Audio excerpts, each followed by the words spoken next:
আসসালামু আলাইকুম ওয়া রাহমাতুল্লাহ। আমরা যখন বিচার দিবস সম্পর্কে বলি তখন একটা বিষয় সবারই মনে রাখা উচিত, এই দিনটা ভীষণ অন্ধকারাচ্ছন্ন দিন। শুধুমাত্র আপনার নেক আমলই পারে সেই দিন আপনার সামনের অন্ধকারাচ্ছন্ন পথকে আলোকিত করতে। সেই দিন আমরা মরিয়া হয়ে আলো খোঁজার চেষ্টা করব, অন্ধকারে নিজের হাত দেখা যাবে না, এবং আল্লাহ সুবহানাহু ওয়া তাআলা আমাদের দেহের সেই অংশগুলোকে আলোকিত করে দিবেন যেগুলো দিয়ে আমরা দুনিয়াতে নেক কাজ করেছি। এখন অনেকেই প্রশ্ন করতে পারেন, যারা জান্নাতে প্রবেশ করবে তাদের কি দেহের আলোর প্রয়োজন হবে? প্রিয় দর্শক, যখন আমরা জান্নাতে প্রবেশ করব তখন আমাদের দেহের বিভিন্ন অঙ্গ প্রত্যঙ্গের সেই নূর বা আলো আপনার শরীরের ওই সব অংশে যুক্ত হয়ে যাবে যা আপনার সৌন্দর্য আরও বৃদ্ধি করে দিবে। তাই জান্নাতের রাস্তা দেখার জন্য আপনার বাড়তি কোনো আলোর প্রয়োজন হবে না। দুনিয়ার ন্যাক আমলের প্রতিদান স্বরূপ সেই নূর বা আলো আপনার দেহের বিভিন্ন অঙ্গ প্রত্যঙ্গকে আলোকিত করে রাখবে চিরকাল। প্রিয় দর্শক, জান্নাতে নিজের আমলের উপর ভিত্তি করে এক একজনের উপর আরেকজনের মর্যাদা থাকবে, অর্থাৎ কারো সৌন্দর্য বেশি থাকবে, কারো কিছুটা কম থাকবে। তবে এটা নিশ্চিত, প্রত্যেকেই সেখানে সৌন্দর্যমণ্ডিত হবে। কারো সৌন্দর্যের ঘাটতি কখনোই কেউ অনুভব করবে না, কারণ জান্নাত এমন একটি জায়গা যেখানে ক্রোধ, হিংসে, ঈর্ষাপরায়ণতা কিছুই থাকবে না, যেখানে কোনো মানুষ হতাশা অনুভব করবে না। দুনিয়াতে যেমন একজন সৌন্দর্যমণ্ডিত মানুষ তার চেয়ে বেশি সৌন্দর্যমণ্ডিত মানুষকে দেখে ঈর্ষান্বিত হয়, জান্নাতে তেমনটা হবে না। রাসূল সাল্লাল্লাহু আলাইহি ওয়াসাল্লাম বর্ণনা করেছেন যে কিয়ামতের দিন আমাদের চেহারাগুলো আমাদের ঈমান অনুযায়ী কম বেশি উজ্জ্বল হবে। যার ঈমান যত দৃঢ় এবং মজবুত হবে তার চেহারা তত বেশি উজ্জ্বল হবে। তাই যারা প্রথম দিকে জান্নাতে প্রবেশ করবে, রাসূল সাল্লাল্লাহু আলাইহি ওয়াসাল্লাম বলেন যে তাদের চেহারা পূর্ণিমার চাঁদের মতো উজ্জ্বল হবে। সুবহানাল্লাহ। আর নবী সাল্লাল্লাহু আলাইহি ওয়াসাল্লামকে দুনিয়াতেই পূর্ণিমার চাঁদের মতো চেহারা বলে বর্ণনা করা হয়েছে। এখন জান্নাতে আমাদের আকার আকৃতি সম্পূর্ণ আলাদা হবে, যা উপলব্ধি করা এবং মূল্যায়ন করা বেশ কঠিন। রাসূল সাল্লাল্লাহু আলাইহি ওয়াসাল্লাম বলেন, জান্নাতবাসীদেরকে আদম আলাইহিস সালামের আকৃতিতে উঠানো হবে এবং প্রত্যেককেই যুবক করা হবে। তাদের সকলের বয়স হবে 33 বছর এবং তাদের শরীরে কোনো লোম থাকবে না এবং তাদের চোখের কাজল বিচ্ছুরণ হবে। প্রিয় দর্শক, এ দুনিয়ার জীবনে আমাদের শরীরে চুল এবং শরীরে অনেক অপ্রয়োজনীয় লোম, এছাড়াও পুরুষের দাড়ি রয়েছে। তবে মনে রাখবেন, জান্নাতের ব্যাপার সম্পূর্ণ আলাদা এবং জান্নাতে আমাদের শরীর সম্পূর্ণ আলাদা হয়ে যাবে যখন আমরা সেই রাজ্যে প্রবেশ করব। কিছু বর্ণনায় পাওয়া যায় জান্নাতে আমাদের শরীর একদম স্বচ্ছ পানির মতো দেখাবে। তবে এখানে দেহগুলো স্বচ্ছ পানির মতো বলতে কি বোঝানো হয়েছে তার সুন্দর একটা ব্যাখ্যা রয়েছে। জান্নাতে আমাদের উচ্চতা সম্পর্কে রাসূল সাল্লাল্লাহু আলাইহি সাল্লাম বলেছেন যে ব্যক্তি জান্নাতে প্রবেশ করবে সে আদম আলাইহিস সালামের আকৃতিতে থাকবে। হযরত আদম আলাইহিস সালাম তিনি 60 হাত লম্বা ছিলেন, যা প্রায় 90 ফুট বা 30 মিটার সমান লম্বা হয়। সুতরাং আমরা যদি উচ্চতার কথা বলি তাহলে জান্নাতে আমরা সকলেই এমন একটি উচ্চতা পেতে যাচ্ছি যা এই বর্তমান বিশ্বের কাছে অকল্পনীয়। কিন্তু এটা আনন্দদায়ক হবে যে জান্নাতে সবার একই সমান উচ্চতা হবে, সেখানে আমরা সবাই একই বয়সী হব। এবং রাসূল সাল্লাল্লাহু আলাইহি ওয়াসাল্লাম বলেন, জান্নাতে সকল মানুষের বয়স 33 বছর হবে।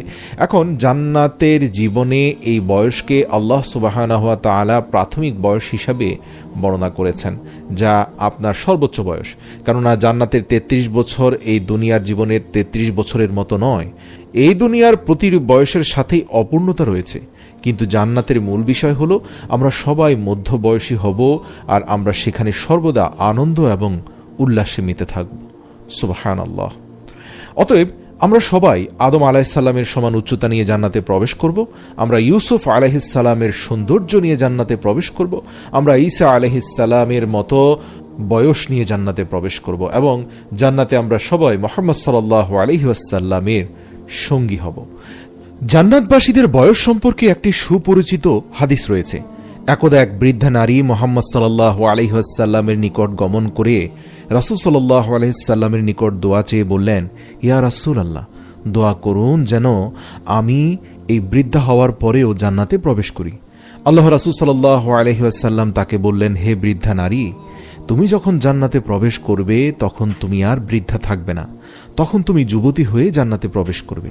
আল্লাহ সুবহানাহু ওয়া তাআলা এই বিষয়ে বলেন যে আমরা জান্নাতীদেরকে আবার নতুনভাবে সৃষ্টি করব, তাদের তরুণ, প্রেমময় এবং একই বয়সী করে তৈরি করব। অর্থাৎ তুমি যখন জান্নাতে প্রবেশ করবে তখন তুমি পরিপূর্ণ যুবতী এবং যুবক হয়ে যাবে। এখন এই আয়াতে জান্নাতের কোন নারীদের কথা বলা হয়েছে? এরা কি আল্লাহ রাব্বুল আলামিনের সৃষ্টি দুনিয়ার সেই সকল নারীরা যারা কঠিন শ্রম, সাধনা এবং আমলের মাধ্যমে জান্নাত অর্জন করেছে, নাকি জান্নাতের মধ্যে বসবাস করা কুমারী হুরদের কথা বলা হয়েছে? এই প্রশ্নের উত্তর হলো যে নারীদের শারীরিক সৌন্দর্যের প্রতিটি বর্ণনাই মুমিন নারীদের জন্য প্রযোজ্য, বরং তাদের জন্য আরো বেশি নিয়ামত থাকবে। অনেকেই প্রশ্ন করে থাকেন, জান্নাতে হুরদের মর্যাদা বা সৌন্দর্য বেশি হবে, না দুনিয়ার নারীদের সৌন্দর্য বা মর্যাদা বেশি হবে? এক বর্ণনায় উম্মে সালামা রাদিয়াল্লাহু তাআলা আনহু রাসূল সাল্লাল্লাহু আলাইহি সাল্লামকে এই প্রশ্নটি করলেন। রাসূল সাল্লাল্লাহু আলাইহি সাল্লাম বললেন, অবশ্যই পৃথিবীর নারীরা জান্নাতের হুরদের চেয়ে কয়েক গুণ বেশি উত্তম হবে। এমনকি দুনিয়ার নারীদের চেহারার দিকে তাকিয়ে কোনো স্বামী তার চোখ ফেরাতে পারবে না। তারা অবশ্যই জান্নাতে বসবাস করা সকল হুরদের উপরে আধিপত্য বিস্তার করবে। যেমনটা পোশাকের বাইরের আস্তরণ ভিতরের আস্তরণের চেয়ে বেশি সুন্দর। যেহেতু বাইরের দিকে পোশাকের সৌন্দর্য এবং ডেকোরেশন অন্তর্বাসের চেয়ে সুন্দর হয়ে থাকে, উম্মে সালামা রাদিয়াল্লাহু তাআলা আনহার জবাবে রাসূল সাল্লাল্লাহু আলাইহি সাল্লাম ঠিক এমনটাই বলেন। তিনি বোঝাতে চেয়েছেন, যেমনটা বাইরের পোশাক সবচেয়ে সৌন্দর্যমণ্ডিত, একইভাবে দুনিয়ার নারীরা যারা জান্নাতের অধিবাসী হবে তারা কয়েক গুণ বেশি মর্যাদাবান আর বেশি সৌন্দর্যমণ্ডিত হবে।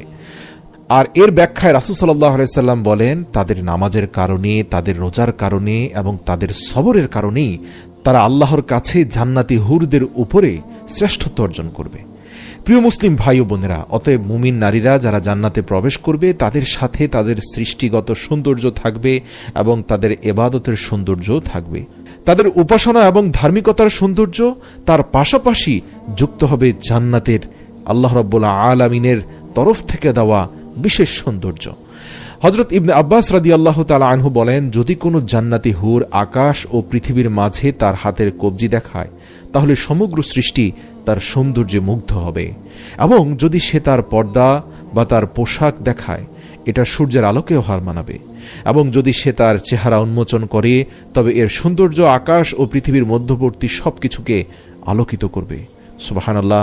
তাই নারী ও পুরুষ যেই হোক না কেন, জান্নাতে আমাদের সৌন্দর্য এই পৃথিবীর চেয়ে বেশি হবে এবং আমরা সবাই এই পৃথিবীর চেহারার চেয়ে বেশি সুন্দর চেহারার অধিকারী হব ইনশাআল্লাহ।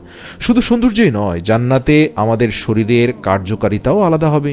আল্লাহ রাসূল সাল্লাল্লাহু আলাইহি সাল্লাম বলেন, জান্নাতের লোকেরা খাবে ও পান করবে, কিন্তু তাদের কখনো সর্দি হবে না অথবা তাদের বিশ্রাম করার প্রয়োজন হবে না। সেখানে তাদের খাবার হজম করা বা প্রস্রাব করার প্রয়োজন হবে না। তাই জান্নাতে আমাদের মল ত্যাগের প্রয়োজন হবে না, প্রস্রাবের প্রয়োজন হবে না, নাকে কোনো সর্দি বা ময়লা থাকবে না, নারীদের মাসিক বা পিরিয়ডের কোনো ঝামেলা থাকবে না। তাহলে প্রশ্ন জাগে, খাবার ও পানীয় কিভাবে বের হবে?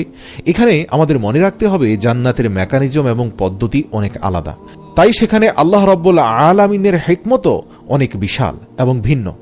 রাসূল সাল্লাল্লাহু আলাইহি সাল্লাম বলেছেন, জান্নাতে আমাদের খাবার এবং পানীয় ঘামের মাধ্যমে আমাদের শরীর থেকে মেশক আম্বরের চেয়েও অধিক তীব্র সুগন্ধির আকার হয়ে শরীর থেকে বের হয়ে যাবে। সুবহানাল্লাহ।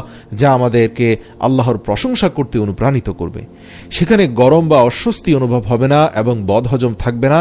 জান্নাতে কেবলমাত্র ওই সকল ব্যবস্থাই থাকবে যে আনন্দদায়ক এবং শান্তিদায়ক। সুবহানাল্লাহ। সুপ্রিয় দর্শক, এই পৃথিবীতে আমরা হাঁচি দিলে কি করি? আমরা স্বাভাবিকভাবে বলি আলহামদুলিল্লাহ, এবং জান্নাতে আপনি স্বাভাবিকভাবেই সব কিছুর জন্য আল্লাহ সুবহানাহু ওয়া তাআলার প্রশংসা করবেন। কিছু আলেম বলেছেন, আমাদেরকে অর্থাৎ আদম ও হাওয়া আলাইহিস সালামকে জান্নাত থেকে পৃথিবীতে আসতে হয়েছিল মল ত্যাগ করার জন্য, কারণ আদম এবং হাওয়া আলাইহিস সালাম সেই নিষিদ্ধ গাছ থেকে ফল খেয়েছিলেন, যার ফলে তাদের পেটে অদ্ভুত ধরনের ব্যথা অনুভব করেছিলেন। প্রিয় মুসলিম ভাই ও বোনেরা, তাই এই পৃথিবীকে একটি বাথরুমের কমোডের মতো মূল্যায়ন করুন এবং নিজের আসল এবং স্থায়ী নিবাস জান্নাতে ফেরার চেষ্টা চালিয়ে যান। এখন একটি প্রশ্ন আসতে পারে, আমাদের শরীরে তাহলে যে অঙ্গ প্রত্যঙ্গগুলো রয়েছে এগুলোর কি তাহলে কোনো কাজ থাকবে না? এ বিষয়ে আল্লাহ সুবহানাহু ওয়া তাআলাই ভালো জানেন। কিছু আলেম বলেছেন সম্ভবত জান্নাতে আমাদের দুনিয়ার এই অঙ্গ প্রত্যঙ্গ থাকবে না, আর যদি আমাদের অঙ্গ প্রত্যঙ্গ থাকেও তবে তা এই দুনিয়ার অঙ্গ প্রত্যঙ্গগুলোর মতো হবে না। কিন্তু অন্য একটি বর্ণনায় আছে আমাদের অঙ্গ প্রত্যঙ্গ থাকবে এবং তা স্বচ্ছ কাচের মতো হবে। যেমন রাসূল সাল্লাল্লাহু আলাইহি সাল্লাম বলেন, জান্নাতের হুরদের শরীর এমন স্বচ্ছ হবে যে তুমি জান্নাতের নারীদের অস্থিমজ্জা দেখতে পাবে। এখানে বলে রাখি, এই হাদিসটা শুনে বিশেষভাবে খুব একটা সুন্দর শোনাচ্ছে না।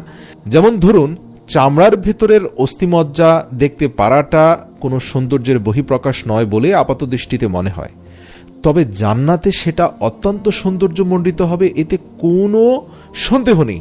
তবে সেটার ব্যাখ্যা আল্লাহ রাব্বুল আলামিনই সবচেয়ে ভালো জানেন। আমরা যখন জান্নাতে পৌঁছাবো তখন সবই বোঝা যাবে ইনশাআল্লাহ। জান্নাতে আমাদের যোগাযোগ ব্যবস্থা কেমন হবে? কিভাবে আমরা একে অপরের সাথে কথা বলবো? আমরা সবাই কি আরবিতে কথা বলবো? একটি প্রসিদ্ধ কথা শোনা যায় যে জান্নাতবাসীদের ভাষা হবে আরবি। এটি কোনো হাদিস নয়, বরং কিছু আলেম এমনটা বলেছেন। সেই সময়ে সম্ভবত আমরা সবাই আরবি জানব এবং আরবিতে কথা বলবো। আল্লাহ ভালো জানেন, সেখানে আরবি ব্যতীত অন্য কোনো ভাষাও যদি আল্লাহ তাআলা প্রচলন করেন, এটা নিশ্চিত যে জান্নাতের সকলের ভাষা একই হবে। একটা নির্দিষ্ট ভাষায় সকল জান্নাতবাসী কথা বলবে এবং সেটা কোরআনের ভাষা হওয়ার সম্ভাবনাই সবচেয়ে বেশি। সুপ্রিয় দর্শক, এক মুহূর্তের জন্য চিন্তা করুন জান্নাতে আমাদের দেহ কেমন হবে এবং দুনিয়াতে আমরা কিভাবে আমাদের দেহকে ব্যবহার করছি তার মধ্যকার সংযোগ সম্পর্কে। বিচারের দিবসে আপনাকে আপনার শরীর সম্পর্কে জিজ্ঞাসা করা হবে, আপনি কিভাবে এবং কোথায় আপনার এই দেহকে পরিচালনা করেছেন। বিচারের দিন শহীদদের ক্ষত হতে রক্তক্ষরণ হতে থাকবে, যেমনটা তাদের মৃত্যুর সময় হয়েছিল, এবং এই অবস্থাতেই তারা নিজ নিজ কবর থেকে উঠবে এবং সেই রক্ত থেকে অত্যন্ত চমৎকার সুগন্ধ বের হবে।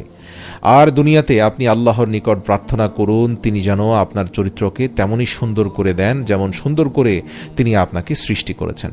আল্লাহর রাসূল সাল্লাল্লাহু আলাইহি ওয়াসাল্লাম যখন আয়নার সামনে দাঁড়াতেন তখন আল্লাহর নিকট একটি বিশেষ দোয়া করতেন, আল্লাহুম্মা কামা হাসানতা খালকি ফাআহসিন খুলুকি, অর্থাৎ হে আল্লাহ, তুমি আমার বাহিরকে যেমন সুন্দর করেছো আমার অন্তরকেও তেমনই সুন্দর করে দাও। সুবহানাল্লাহ।